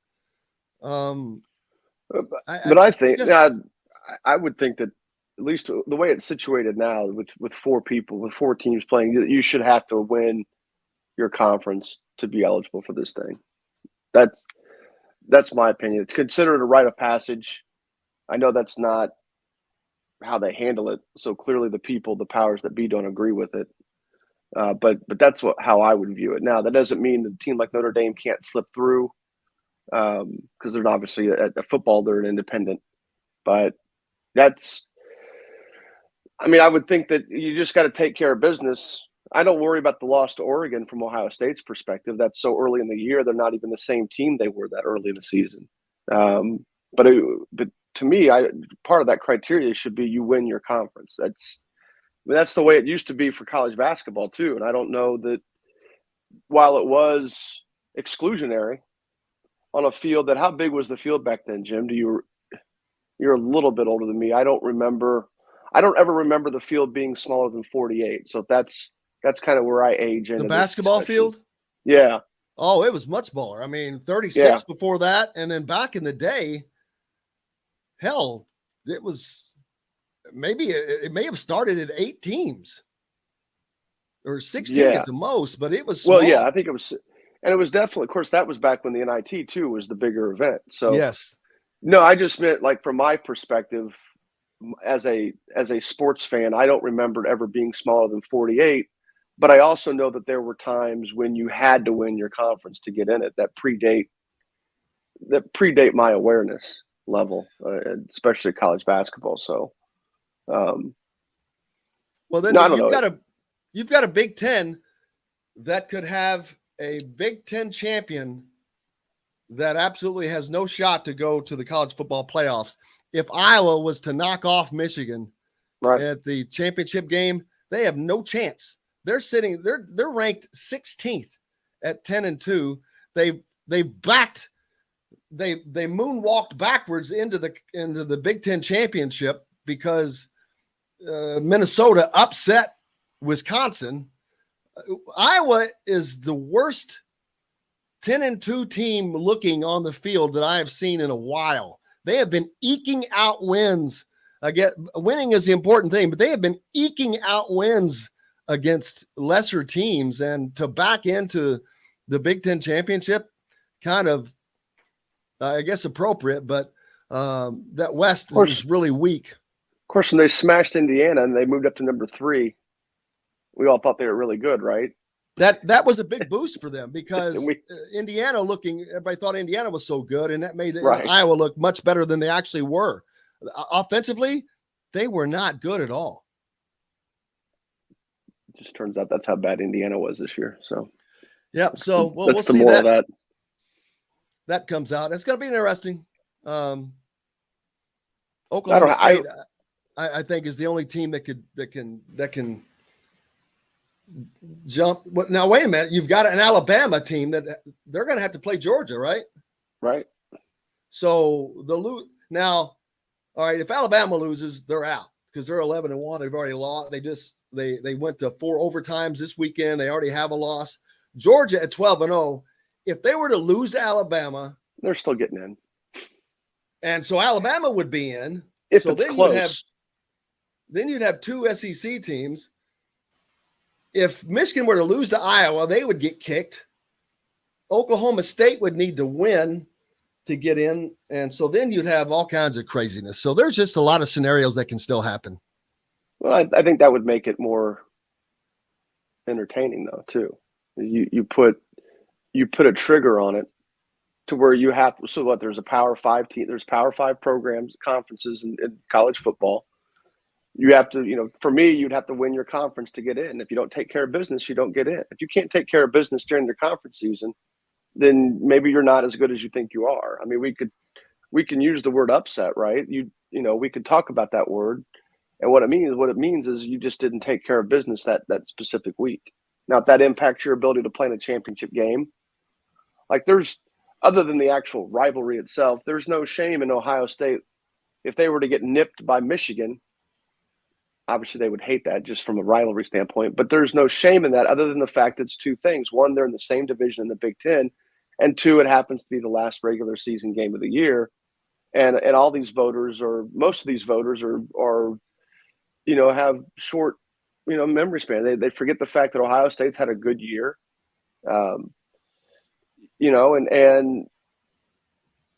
now they're going to exclude them because they didn't get in the championship game, but then they're not going to care if a team wins their conference or not. To me, there should be a hard set on it. I know I'm in the minority in that regard, or at least as far as the powers that be don't believe that way. But going back to the discussion of the Purdue stuff, I mean, I don't think people should vote Duke number 1 just because they beat Gonzaga or just because they think that they should be because they were number 2. So I don't have a problem if Bozich thinks that Purdue's the best team in the country right now. But yeah, I definitely would think the way Duke played Gonzaga, the way they looked against them, that they would be the number 1 team in the country, though. So we'll talk about that and lots more when we come back. Indiana Sports Beat Radio coming to you from the Golf Club at Eagle Point Studios. Back right after this. We'll be right back to the Golf Club at Eagle Point Studios for more Indiana Sports Beat Radio with Jim Coyle, presented by Andy Moore Honda of Bloomington and Southern Stone Restaurant. Whether it's a celebration. Good Lord, man. I couldn't. He had to go use the bathroom. I couldn't get a sentence out without changing directions. I don't know what the hell I was trying to say half the time there. I sort of tried. Well, I mean, you're not a football guy. It's not really your fault, I guess. I didn't watch anything this weekend. Basketball's in full swing for me. I was at 3 different gyms on Saturday. Didn't even care to look at college football. Once I saw that Indiana was getting smacked, it just was like, eh.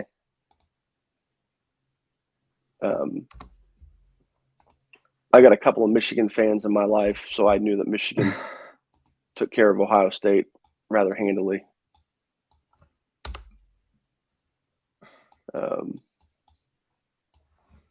I really can't believe Michigan won. I mean, I guess it's testament to the fact that Ohio State really isn't as good as we thought, but right. Well, and John, in fairness to Jim, I'm the one that brought football into it. I'm the one that brought college football into it. I'm the one that said college football is the worst when it comes to polling. And you lose, true. You automatically drop down 7 spots. I mean, it just to me that's silly. Yeah, it'd be one thing if it were, and you couldn't do this because it's football, but it'd be one thing if it were like basketball where you play 2 games a week and you end up playing about 30 games. You could get a lot more accurate reading, but it's It's almost like a popularity contest in the polls. It absolutely is a popularity. Whether it's the CFP rankings or the AP poll or the coaches poll, it's all the same. And we do the stuff on my site for the high school stuff, and we tell our guys. The other two guys that do it with me, I tell them, do what you want. But my thinking is I don't necessarily look at the regular season as a report card. I look at the regular season as just a way to build toward March and just because a team like Carmel came slow out of the gate their first game and really didn't do much more offensively, even though they won Saturday against evidently a really good team in Ohio. I don't think any less of them just because Zionsville beat them. It was a one-possession game with 6 seconds to go. So, yeah. Zionsville's really good. Now, if Zionsville wouldn't have been really good, then so. Hey, Jim, if you're there, we have 30 seconds. If not, I'll get us going with Reamer. Yeah, he's not. Oh, here we go. Oh, there he is. Always. Have they fired the offensive line coach yet? No. Not yet. No. Is he any good? I mean, here we go. That podcast or on this station each weekday. If we're not on the station where you live, we should be. Ask for Indiana Sports Beat Radio. This segment is brought to you by Bubba's 33 in Clarksville. Pizza, burgers, beer. Now back to the Golf Club at Eagle Point Studios for more Indiana Sports Beat Radio with Jim Coyle, presented by Andy Moore Honda of Bloomington and Southern Stone Restaurant. Welcome back, Indiana Sports Beat Radio, on this good-looking Monday, for a post-Thanksgiving Monday. Wish it'd stay like this all winter. What's kind of chilly out there. Yeah. Speaking of chili, I have not made any yet this year. I'm holding off, waiting. But it'll be 60 on Wednesday, so welcome to Indiana. See, that's why I have not made chili yet. And I'm going to Southern Indiana Tuesday night, so I'm hoping I can dress lightly. Scottsburg. So yeah, be down there watching basketball. Be careful. Oh, a lot of UK fans down there. That's all right. That Austin Scottsburg area. Yeah, that's all right. Let's see. What was I going to talk about? Over the weekend and college football. Anything? You didn't get to see any college football. Yeah, weekend. I was talking to John off the air that. I went to 3 games on Saturday. I was at 3 different locations on Saturday, and if you count the JV games, I saw 6 games. So I didn't pay a lick of attention to college football, especially as I saw the Indiana score kind of unravel. And I even joked I couldn't get a sentence out talking about any of that stuff without changing directions. I wasn't, about the ranking stuff and how that should play out. And I didn't see any college football this weekend. Let's see. The one thing that I haven't talked about yet is the IHSA state finals football that happened over the weekend. Center Grove got a challenge from a worthy competitor, but at the end of the day, 27-21, 6A state champions over Westfield, and that had to be a hell of a game. Taven Jackson at quarterback. He says he hopes his team gets remembered as the greatest of all time in Indiana. And they've certainly got a run at that. That 2-season run that they've had has been pretty good. Yeah, there were some Ben Davis and Warren Central teams that would top that. So, as a Carmel guy, I couldn't even take that away from those 2 schools. Let's see. But, until Center Grove gets beat, who knows? They may go out next year and win it again, and then now you're talking. So, who else won? Let's see. Mount Vernon, they won the 4A. Now, Southeast Gibson, were they 5A? Gibson Southern was Southern. I want to say they were 3A. 3A. I missed a 5A school. Then wherever Cathedral. That thing went up. Oh, they won They did. Who they beat? They beat Zionsville. Jerron Nibbs completely went off as a wide receiver. Tibbs plays basketball. They call me Mr. Tibbs. Yeah, and he's a wonderful wide receiver. And he looks a lot like he's 6'4". He looks a lot like Michael Pittman. Like he's that big. Now, Michael Pittman is going to have, additional years of weight training, but that's the kind of size you're talking about at wide receiver. And you look at how it's becoming an advantage for him and how big receivers who are athletes, who are athletic, obviously have an advantage in the NFL. I mean, Tibbs is 6'4". I don't know that he's a world-class athlete. I don't know that about him yet, but he's a good athlete on the basketball floor for sure. And I think he went for 200. I think he went for 200 plus yards in receiving in the state finals game. That's pretty good. Purdue getting a lot of love today, man. They have a quarterback in Gibson Southern's Brady Allen that rallied. Remember the Titans, baby, because they were down in their state championship game and behind Brady Allen. Who'd they beat? Let's see. Brebeuf Jesuit. Brebeuf. So, yeah, that's definitely 3A because, the Mount Vernon was 4A. And then but that was a good game. I just confirm it. But at the end of the day, 398 passing yards for Mr. Allen. 5 touchdowns. That's decent. That's performing on a big stage, man. That's fairly decent, isn't it? Well, and he's a Purdue commitment. All this talk about Indiana had that momentum 2 years ago, all the recruiting momentum, the winning, and Purdue was toiling, and all the talk with Jeff Brom and this and that, and now it's kind of coming back around. He's got Purdue going. He's got a great quarterback coming in Mr. Allen, but Indiana's got a great quarterback coming in Josh Hoover. So there could be some great quarterback play here in the next couple of years. Well, but look, there's been a lot of guys. I don't see these kids play. I've never seen Brady Allen throw a ball. I mean, I've seen him on video. I think he was part of that Elite 11 stuff that they do.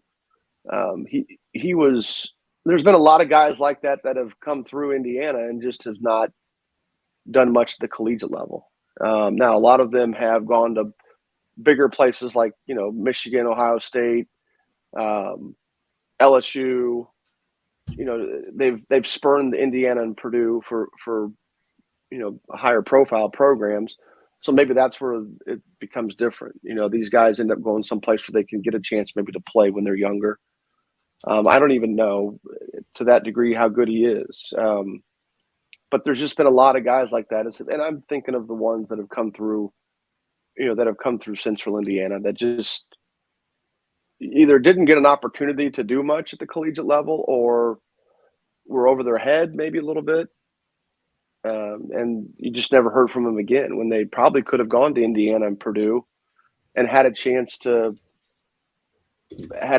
progress, even if incrementally, still had a chance to get earlier playing time and maybe build up the resume that way. However you can get it done, get it done. Let's see. And look at Taven. I mean, Jackson's going to Tennessee. Now each recruiting situation is different, and he may have clicked. I mean, I'm sure he obviously clicked with their staff versus Indiana's. Maybe he didn't want to go to Indiana because it was too close to home, or because Trace was there and he wanted to be his own person. We can inject a lot of our own speculation into that. Well, ironically, how ironic is it? I think the Indiana quarterbacks room at the start of this season could not have been more filled than it was. Now, completely opposite. There's no way that Penix and Tuttle come back, in my opinion. But I could be wrong.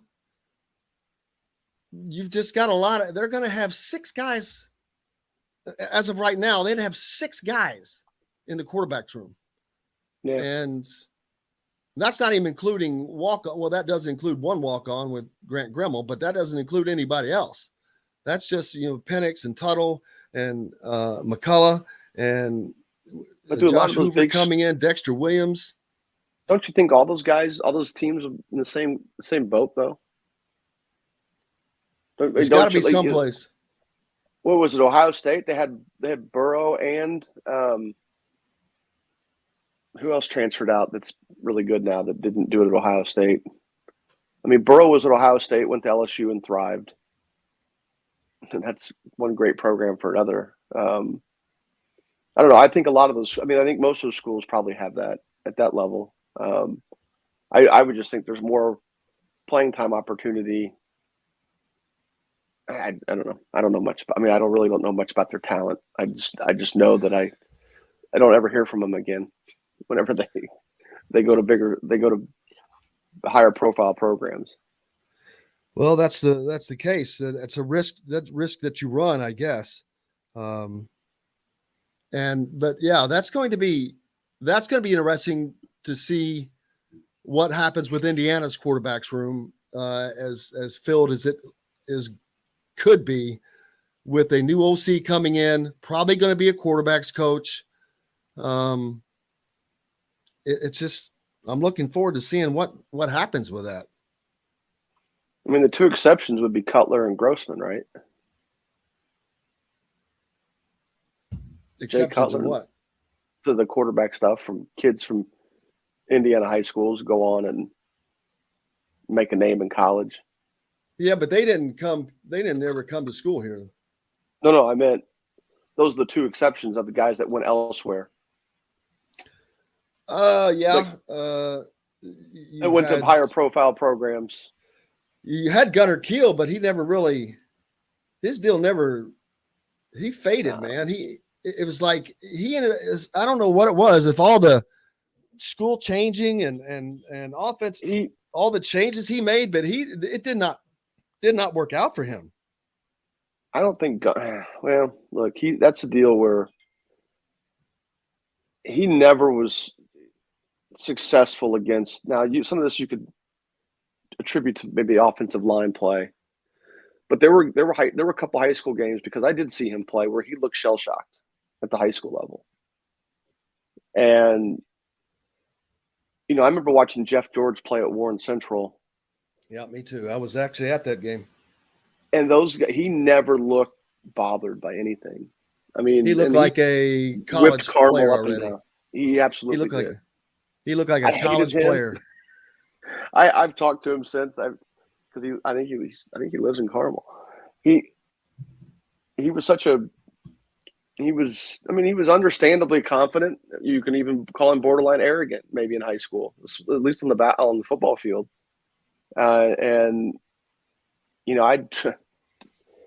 kind of when you're that age, you hate your rivals. Even as a fan of the sport you don't really participate in. And God, I hated him. But he just looked impressive. And I always knew that when Carmel played them, that we were afraid of him, basically. Tomorrow night, Indiana travels to Syracuse. Well, actually, they travel today, but play tomorrow night in a game against the Orange. It's the first true test for Indiana this season, Jim. Road test on top of that. Probably the toughest opponent they'll play, although Marshall gave them just wore them out, just trying to run them to death and just pesky, very, very pesky. But as far as talent and coaching and environment, this is without question the toughest challenge that Indiana's going to face. Although Syracuse is 3-3 right now, they're going to face a matchup zone they haven't played against. They're going to play in an environment they haven't played in, a road crowd, a dome. There's all kinds of stuff going on here. Yeah, Syracuse has not been good defensively this year, but their zone is definitely something that you have to prepare for differently than, because they do such a good job of matching up out of it, and they usually combat it. They usually throw out a lot of length. But giving up 100 to Colgate, I'm not. They've also given up 94 to somebody. Who'd they give up 92? Arizona State beat them 92-84. It's going to be they're obviously maybe they're facing. Let me check the box score of the Colgate game. Let me see how many threes Colgate was able to. Well, Colgate went 18 for 43 from the 3-point line. Their two leading scorers of the game both went 6. Each went 6 for 13. So that's the bulk of their regular production, each hitting 6 threes. And it wasn't like the other guys that hit shots shot poorly. So it wasn't, I mean, anybody that took a three that game, see, one guy was 3 for 11, but there was a 1 for 2 and a 2 for 4. Let's see, against Arizona State, 92-point game. Arizona State, 15 of 39. That's within the realm of statistical advantage, right? That's definitely, it's more than 33% from three. So it's clear it looks like you can get shots. Auburn put 89 on them. See, what did Auburn do from the 3-point line? A moderate 12 for 30. So not as many, but it's clear you can get shots up against Auburn or against Syracuse this year. The question is does Indiana going to be able to be the team that hits those shots to that extent? Well, against Marshall the other night, Marshall's a team that does not shoot the ball at all. And instead of forcing them out to the perimeter, they allowed them to just break into their defense and get to the rim constantly to allow them to keep that game close.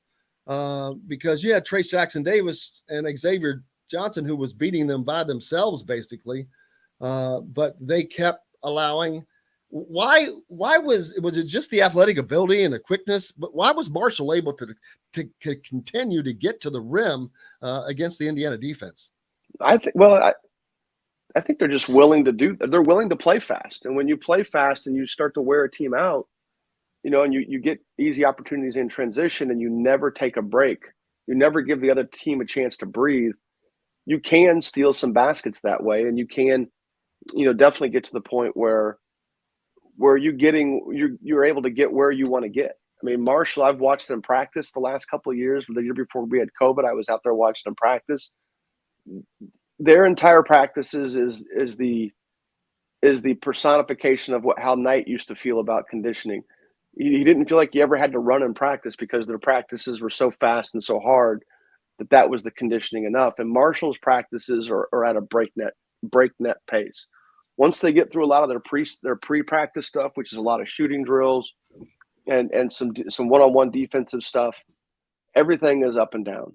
Everything. So they are constantly at that pace. And there's not a whole lot of breaks in what they do. Their practices also, as a result, are relatively short. It was an hour and 45-minute practice. So they are constantly going at game pace for them when they practice. And that can be an extra level of preparation. So you not only have to prepare for them functionally and executionally, the things that they do, but you also have to consider their pace they like to play at and how do you counteract that. And, it looked like, Indiana obviously counteracted by getting to the paint themselves, turning Marshall's pace into theirs. And, so it kind of evened out. Now, I didn't see the second half or the first half of the game. So I just saw it when Indiana was, looking pretty good, and they were controlling at least that part of the game. So I didn't see the first half, but I saw some frustrations being expressed via Twitter. And I thought, shoot, man, Indiana's getting killed. But then I looked up and they were pretty much right in it and starting to take control. So I just noticed the two top scoring teams in the country from the Big Ten. Iowa, 97 points a game. Purdue right behind them at 92. And then Wisconsin is number 10 on the scoring defense. So there's some things to look forward to. We talked a little about the 3-point shot. I looked at the Colgate. Actually, they beat Arizona State 90-84, but they still gave up 84 points. You look at the teams that I highlighted or that I featured as I was discussing that. Colgate made 18 threes. Arizona State made 15 threes. Auburn made 12 threes, if I remember correctly. Auburn made 12 threes.